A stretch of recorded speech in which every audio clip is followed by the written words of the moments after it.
Neviens fotoradars nespēja tik labi ierobežot kustības ātrumu kā vecās labās bedres. Tā teica nesen izlasīja Twitterī. Taisnība vien ir. Ja no radariem varam izvairīties, vai nu ļoti lēni braucot, vai pētot to izvietojumu kartes internetā un iegaumējot to atrašanās vietas, tad jābūt arī kādam veidam, kā izvairīties no daudzajām bedrēm, kas radušās pēdējā atkušņa rezultātā. Tā kā neviens tās bedres šit tik vēsā laikā kvalitatīvi sataisīt nespēja, nāksies no tām bedrēm izvairīties pašiem saviem spēkiem. Kas tad mums būtu jādara, lai izvairītos no bedrēm? Pavisam banāli un vienkārši jāvēro rūpīgi priekšā ceļš. Lai to darītu, diezgan svarīgi ir ieturēt distanci no priekšā braucošajām mašīnām. Arī nevis tādu kā parasti, bet tādu, lai jūs bedri ne tikai ieraudzītu, bet līdz tai vēl paspētu vai nu mainīt braukšanas virzienu, vai arī nobremzēt. Tādēļ jābrauc ir stipri tālu no priekšējās mašīnas.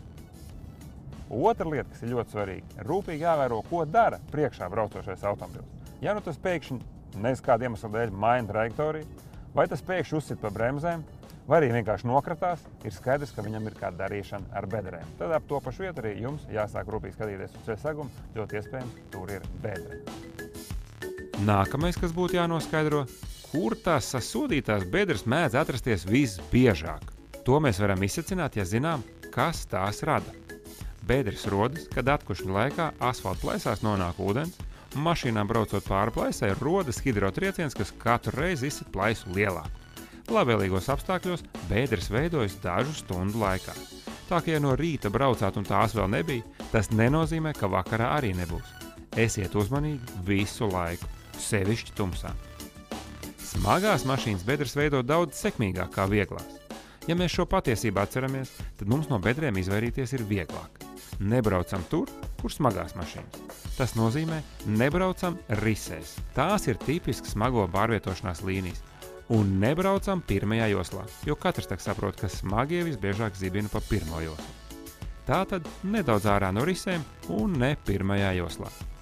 Visām bedrēm tā neizmuksiet, bet no vairuma gan. Ja ieraugat priekšā bedri un nav vairs nekāda iespēja manevram, vienīgais, kas atliek, cītīgi bremzēt.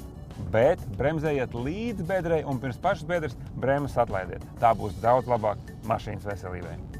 Kas tad notiek, ja jūs nobremzējat un tā arī turpinat priekšā krist bedrē? Mašīnas amortizators saspiežās un nekādīgi vairs nespēj dzēst to triecienu, kas nonāk mašīnas virsbūvē. Tad pirms pašas bedres atlaižam bremzes, mašīna amortizators nedaudz tā kā paceļās un daudz maz sekmīgi tiksiet bedrē pāri. Ja iebrauksiet bedrē ar nospiestām bremzēm, izdarīsiet savam auto vislielāko iespējamo skādi. Ja šito visu ielāgojāt, jums ir izredzes stipri pasargāt savu auto. Lai labi braucas!